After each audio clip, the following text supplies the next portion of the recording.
Hello tout le monde, j'espère que vous allez bien. Je suis très contente de vous retrouver aujourd'hui dans une nouvelle vidéo. On va prendre un petit break de ma série de vidéos sur la fan culture pour s'arrêter aujourd'hui et faire le bilan culturel de décembre 2020 janvier 2021. Comme je vous l'avais déjà expliqué, maintenant je fais mes bilans culturels tous les 2 mois et en l'occurrence j'avais raison de penser que c'était une bonne façon d'avoir plein de choses à vous présenter parce que j'ai vraiment une liste très longue. Donc je propose qu'on ne passe pas plus de temps à introduire la vidéo et qu'on y aille tout de suite. Comme d'habitude, on va commencer par la catégorie des romans et des romans graphiques et la première chose que j'ai lue c'est le livre Fille de Camille Laurence qui est sorti en 2020. C'est donc un roman semi-autobiographique qui raconte l'histoire d'une jeune fille qui s'appelle Laurence et qui raconte de sa propre perspective sa vie depuis en fait sa naissance. Le roman questionne tout ce que ça signifie que d'être une fille et de grandir en tant que fille et toutes les choses qui peuvent entrer en jeu dans le fait de grandir et de se découvrir en tant que fille puis que femme. Et c'est un roman que j'ai trouvé extrêmement sensible, très bien écrit surtout. C'est un roman que j'ai vraiment dévoré, qui a une sensibilité extrêmement particulière. Je trouve que le point de vue qui est apporté sur la vie et sur les éléments de la vie et les événements de la vie, il est super fort et il raconte vraiment très bien les choses en fait, je trouve, d'une perspective qui n'est pas militante ou quoi, hein. L'idée c'est pas d'écrire un roman essai, mais c'est de raconter quelque chose de ce que c'est que d'être une fille par une perspective personnelle et individuelle. C'est un roman que j'ai adoré, je peux vraiment que vous le recommander. Je vous avais déjà dit dans ma pile à lire que je l'avais trouvé excellent. Je trouve qu'en plus de ça, il est tout particulièrement accessible et que c'est pas du tout un roman qui va vous laisser sur le côté, il vous happe complètement et j'ai adoré. J'ai ensuite lu Le mystère de la chambre jaune de Gaston Leroux, qui est donc un roman d'enquête assez classique de la littérature policière française. C'est une enquête policière qui est menée par un très jeune journaliste qui s'appelle Joseph Rouletabille et qui donc en fait se retrouve confronté à un crime qui s'est déroulé dans une chambre close. Tout était fermé, les fenêtres, les portes, etc. Pendant qu'il y avait des gens devant la porte, le crime s'est commis et on n'a pas vu partir l'assassin. Enfin, il n'y a aucune explication en fait à ce qui s'est passé. Et du coup, le jeune reporter va tenter de comprendre ce qui s'est passé et de mettre lumière sur ce crime qui semble inéluctable.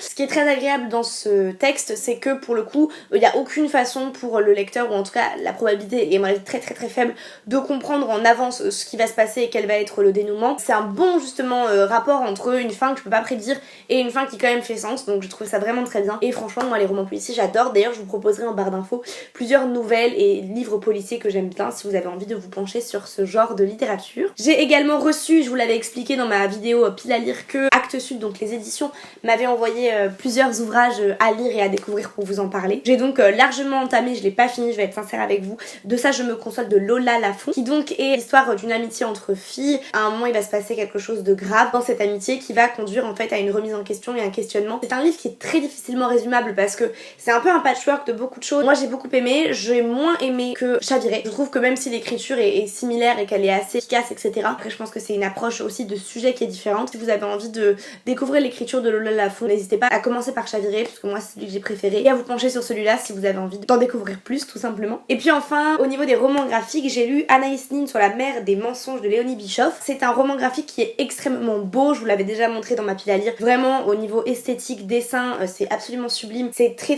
coloré, très joli et franchement visuellement c'est une vraie expérience. J'ai aussi beaucoup aimé en fait l'histoire que je trouve intéressante, qui met la lumière sur un personnage de la littérature puisque c'est une autrice, Anaïs Nin, qui est quand même très méconnue. Je trouve que c'est quand même toujours intéressant quand des œuvres d'art nous permettent de découvrir des artistes qu'on ne connaissait pas. Après j'ai trouvé son personnage profondément antipathique et donc j'ai eu vraiment du mal à m'attacher à elle et à entrer en empathie avec ses questionnements et ses revendications. Si vous avez envie de lire un beau roman graphique, je vous le conseillerais. Après, si vous êtes de ce genre de personne qui a du mal à lire quand vous n'arrivez pas du tout à entrer en empathie avec les personnages, je vous le recommanderais pas parce que vraiment je l'ai trouvé détestable. Ensuite au niveau des essais, j'en ai lu 2. Le premier que j'ai lu c'est Sous-culture, le sens du style de Dick et Beach, que j'ai absolument adoré. C'est, comme je vous l'avais expliqué, un essai dans lequel Dick et Beach se plongent en fait sur la question de la sous-culture punk. Ils se demandent en fait quelles sont les revendications politiques de cette sous-culture et comment elles sont transmises par le style et par des éléments qui composent le style, c'est-à-dire autant les vêtements, le maquillage, les accessoires, les façons de parler, les musiques qui sont écoutées, etc. Comment toute cette galaxie d'éléments stylistiques se rejoignent pour créer du sens et créer un sens surtout qui est politique pour une sous-culture. J'ai beaucoup aimé, j'ai trouvé en plus très accessible, vraiment pour le coup c'est pas du tout un essai sociologique qui est compliqué d'accès. Il y a tout un chapitre qui explique comment est-ce qu'en fait toute cette esthétique punk elle est quand même extrêmement liée en fait à la base à toute une esthétique de personnes noires. Beaucoup d'éléments esthétiques et musicaux, les musiques rock, punk, etc. sont complètement dérivés de styles musicaux vestimentaires et stylistiques de personnes noires et de communautés par exemple jamaïcaines en Angleterre. C'est quand même quelque chose qui est souvent oublié quand on raconte cette histoire des années 70-80. Je pense que c'est important de la mettre en exergue. Deuxième essai que j'ai lu c'est Masculinité Enjeux sociaux de l'hégémonie, qui est donc une traduction française de Morceaux choisis du travail de Raewyn Connell, qui donc est une sociologue, il me semble néo-zélandaise, qui a travaillé sur les questions de masculinité, et c'est elle qui a particulièrement mis en exergue la notion de masculinité hégémonique et des masculinités déviantes. C'est un essai qui était particulièrement intéressant, qui se fonde sur beaucoup de cas concrets et de rencontres. L'introduction en particulier, j'ai trouvé très riche, très intéressante, et il y a tout un chapitre sur le rapport des hommes hétérosexuels à l'homosexualité, que j'ai trouvé aussi très intéressant. Par contre, il est à mes yeux beaucoup plus difficile d'accès. J'ai quand même une certaine familiarité avec ces notions-là, et j'ai quand même eu des recherches à faire de mon côté. Si c'est pas du tout l'habitude que vous avez de lire de la sociologie, je pense que vous allez le trouver très ardu, et je vous recommande vraiment pas de commencer par ça. J'ai donc également lu ce mois-ci de la poésie, puisque comme je vous l'avais expliqué, je me suis procuré le recueil de poésie de Oldie qui s'appelle donc I Would Leave Me If I Could, que j'ai énormément aimé. Moi je vous l'avais expliqué, c'est quelqu'un dont l'écriture me touche beaucoup. On peut vraiment sentir que même si évidemment sa poésie ce n'est pas son écriture de lyriciste, de chanson, il y a selon moi des échos quand même à beaucoup de ses chansons, et dans le vocabulaire et dans la tonalité, je trouve qu'on retrouve quand même vraiment sa patte et son univers. Je trouve que vraiment c'est quelqu'un qui est très talentueux, qui sait écrire, et ça se sent. Vraiment j'ai passé un excellent moment en lisant ses poèmes. Il y en a beaucoup qui m'ont presque mis la larme à l'œil, ils sont très touchants, encore plus maintenant qu'elle vient d'annoncer qu'elle était enceinte, qu'elle attendait un enfant. Je trouve que lire la poésie c'est vraiment quelque chose de très intime, et quand quelqu'un annonce en parallèle de ça une nouvelle aussi importante pour son intimité et sa vie personnelle, que c'est toujours beau. C'est de la poésie en anglais, donc il faut avoir quand même se sentir confortable par rapport à la lecture en anglais de la poésie. Puis évidemment je pense que si vous êtes sensible déjà à son art, ou si vous la connaissez, vous serez particulièrement plus enclin à apprécier ce recueil. Donc vraiment beaucoup aimé, et je vous mettrai en barre d'infos la sélection des poèmes que j'ai préférés, même je crois qu'il y en a beaucoup quand même, donc je préfère vous la mettre en barre d'infos. Et puis on va terminer avec les lectures. Oui, j'ai lu beaucoup quand même ces derniers mois, et c'est pas mal parce que j'avais du mal à lire au début de l'année, là, septembre, octobre, etc. Et franchement là je m'y suis remis, donc je suis contente. Donc j'ai lu le deuxième ouvrage qui m'avait été envoyé très gentiment par les éditions Actes Sud, qui donc était une sélection de 2 pièces de théâtre, La Visite suivie de Les filles de nos filles de Anne Brest. Donc ce sont 2 pièces de théâtre que moi j'ai beaucoup aimé, c'est très court, ça se lit très vite. Donc la première c'est un monologue, le monologue d'une mère qui vient d'avoir un enfant et qui parle en fait de ce que c'est que l'injonction à la maternité et comment on se sent par rapport à sa maternité, etc. Extrêmement touchant, extrêmement bien écrit, le monologue est super puissant, et je trouve qu'il va toucher à beaucoup de sujets différents et qui sont très forts. La seconde c'est pour le coup vraiment plus une pièce, il y a plusieurs personnages, il y a plusieurs scènes et décors, qui donc là racontent pour le coup l'histoire sans vous spoiler, parce que je pense que c'est intéressant de l'aborder sans trop savoir. En fait le sujet c'est les femmes artistes quand elles sont spoliées de leur travail. Voilà, c'est vraiment juste ça le thème. J'ai beaucoup aimé, j'ai trouvé l'écriture juste, du théâtre accessible, du théâtre qui se lit agréablement, et ça c'est pas toujours le cas. Et j'ai beaucoup aimé lire du théâtre, ça me manquait d'en lire, j'en avais pas lu depuis longtemps. J'aimerais pouvoir voir ces pièces jouer, parce que je pense en particulier la première qu'une bonne performance décuplerait évidemment la puissance du texte. Maintenant on va parler de musique. Comme d'habitude évidemment j'ai fait mes playlists mensuelles, donc celle de décembre et celle de janvier, que vous pouvez aller consulter si vous les aviez pas encore vues, et puis vous pouvez également vous abonner à ma playlist de février que j'aurai déjà créée à l'heure où ce bilan sort, dans laquelle vous retrouvez les sons que j'aime qui sortent et les sons que j'écoute sur le moment. Et puis j'ai également créé une playlist à thème dans ces 2 derniers mois, qui est la playlist qui s'appelle Teenage Kicks, qui est donc une playlist 100% rock anglais que je trouve très chouette et qui m'a vraiment mis dans un très bon mood pendant les fêtes de fin d'année. J'avais besoin de ce genre de son. Vous pouvez aller la follow si ça vous intéresse, et vous abonner à mon Spotify si vous avez envie d'être notifié des nouvelles playlists. Au niveau YouTube, je n'ai noté qu'une seule chaîne ce mois-ci, qui est la chaîne de Claire Safit, qui est une ancienne membre de la team de Bon Appétit. Je sais pas si vous aviez un peu suivi tout ce qui s'était passé, mais Bon Appétit c'était une chaîne de cuisine associée à un site internet qui appartenait au groupe Condé Nast. Et l'année dernière il y a eu gros remous par rapport au fait que les employés racisés étaient beaucoup moins bien traités, beaucoup moins bien payés que les employés blancs, et ça a explosé, et il y a de nombreux membres de l'équipe vraiment visuellement visible qui étaient sur la chaîne, etc., qui ont décidé de quitter le site. Claire Safit s'en fait partie. Donc là elle a lancé sa propre chaîne indépendante sur laquelle elle met en avant des recettes qui sont tirées de son livre qui s'appelle Dessert Person. C'est une chaîne que j'aime beaucoup, que je trouve très agréable, elle cuisine très bien, les recettes ont l'air super bonnes. Après les recettes américaines moi je ne veux pas les toucher parce que les mesures c'est tellement what the fuck, je comprends jamais rien. L'inspiration c'est très agréable, et vraiment elle est très chouette comme cooking host. On va maintenant passer aux séries. Il y en a beaucoup. Pourquoi? Parce que je ne fais que ça, regarder des séries en ce moment. J'ai commencé en novembre, mais j'avais juste commencé et j'ai bien regardé que ça en décembre. C'était la série Parks and Recreation, qui est donc une sitcom qui partage ses créateurs avec d'autres séries comme The Good Place, Brooklyn Nine-Nine, The Office. Donc vraiment une team de qualité qui va vous produire ces séries avec plein de personnages hyper cool. On a toujours plaisir à regarder. Parks and Recreation, ça raconte donc l'histoire de Leslie Knope, donc travaille au service des parcs et des divertissements de sa ville qui s'appelle Pawnee dans l'Indiana, et on suit donc tout simplement simplement l'histoire de leur bureau. En fait c'est très compliqué je trouve de résumer une sitcom parce que c'est vraiment l'ambiance, l'énergie, l'humour et l'écriture qui vont vous faire tomber dedans ou pas. Moi j'ai absolument adoré, je trouve que c'est une série qui est hyper positive, dont vraiment le cœur c'est vraiment rendre les gens heureux et que les personnages soient heureux dans leur vie. Il me reste genre 5 épisodes parce que j'ai un peu retardé le fait de la boucler. C'est des épisodes de 20 minutes, c'est trop bien, vraiment je vous le recommande énormément. J'ai ensuite regardé avec mes parents une série HBO que on a cru qu'on allait bien aimer et en fait c'était de la grosse merde. C'était donc The Undoing qui est donc une série avec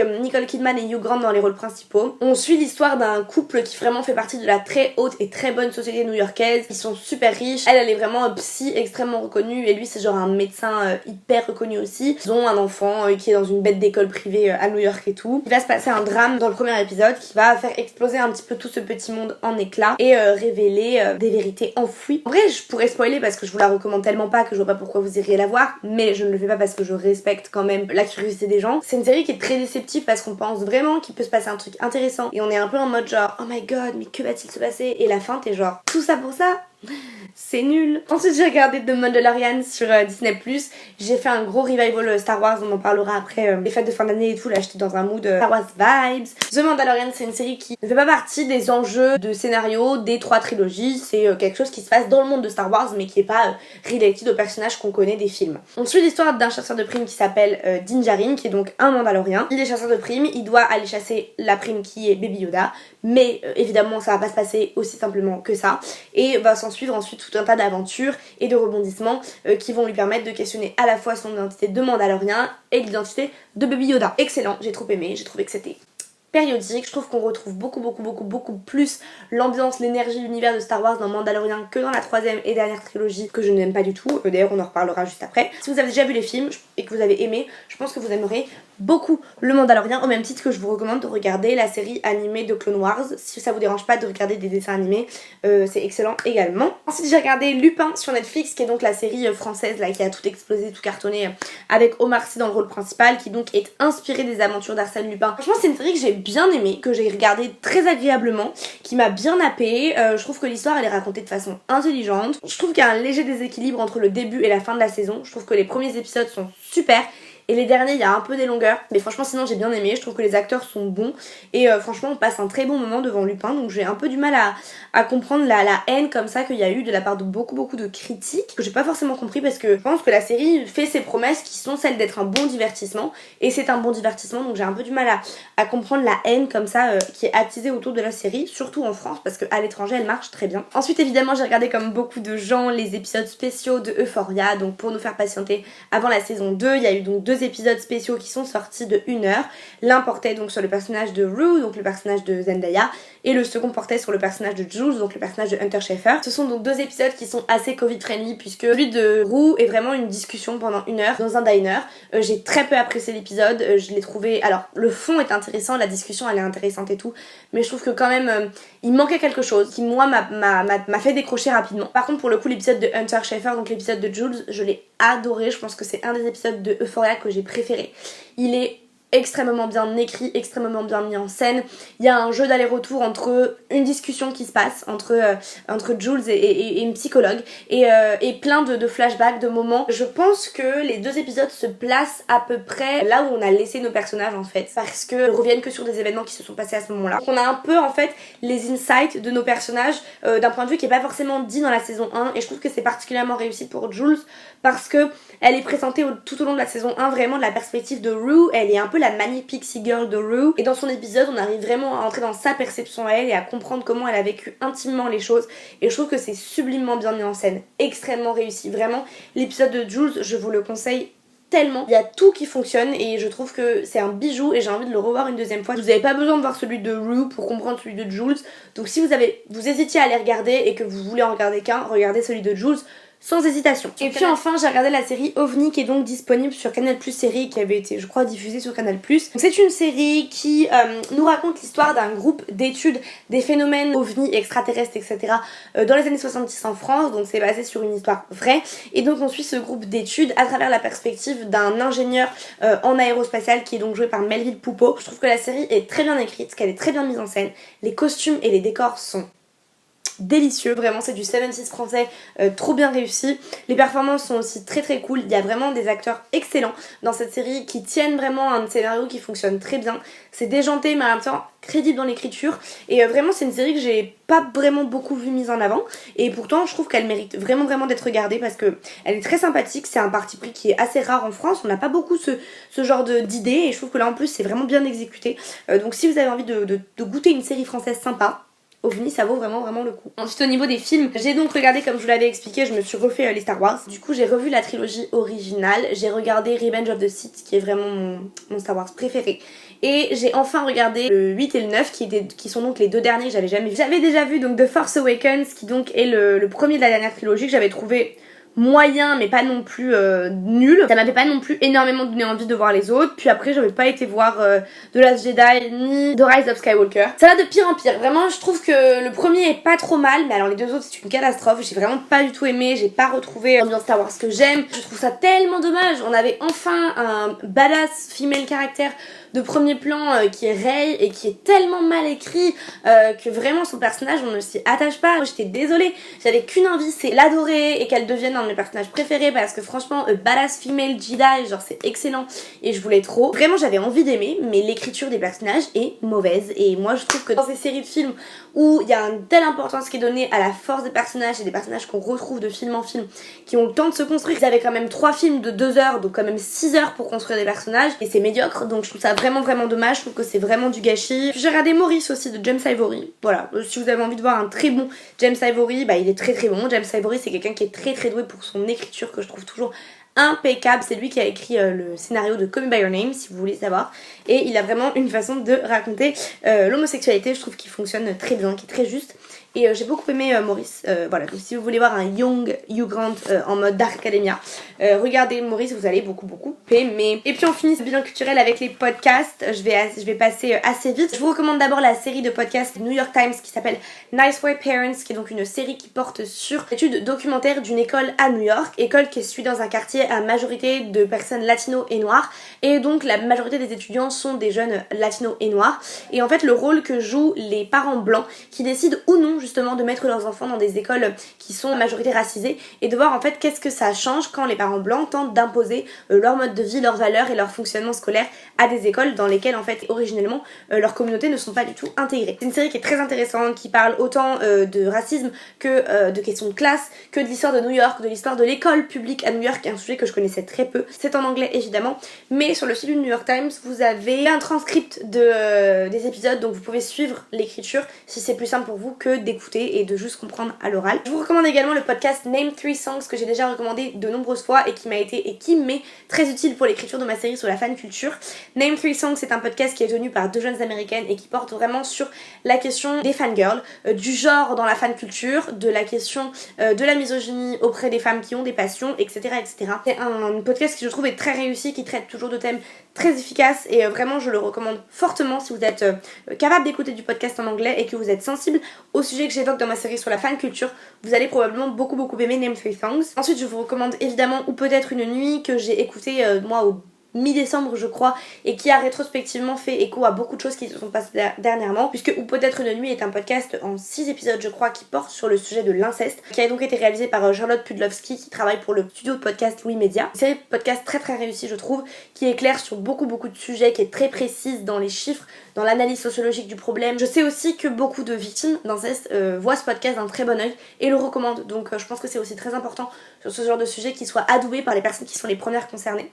Je sais que un podcast à soi de Arte avait fait un épisode sur le sujet qui avait été très mal accueilli par les victimes d'inceste parce qu'il y a beaucoup d'erreurs et de traitements très maladroits et très dangereux même de certains éléments.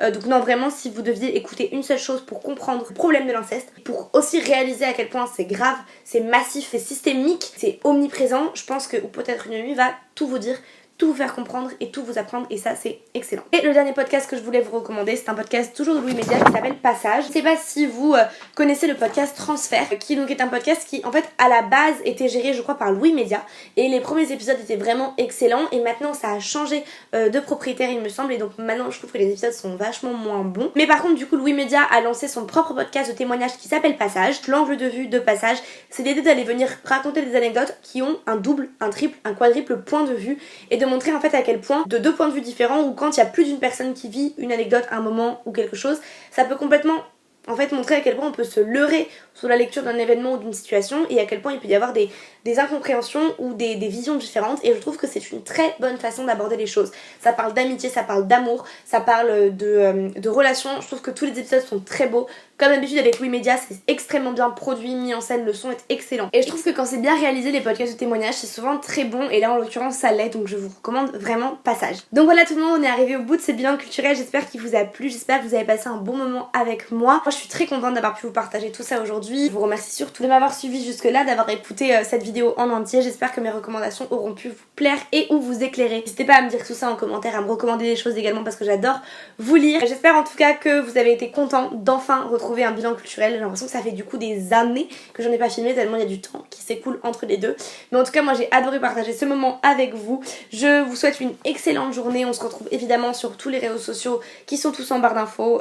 Évidemment également les réseaux sociaux de partage littéraire, musical et filmique. Voilà, je vous souhaite une très bonne journée et je vous dis à très vite pour une nouvelle vidéo. Ciao!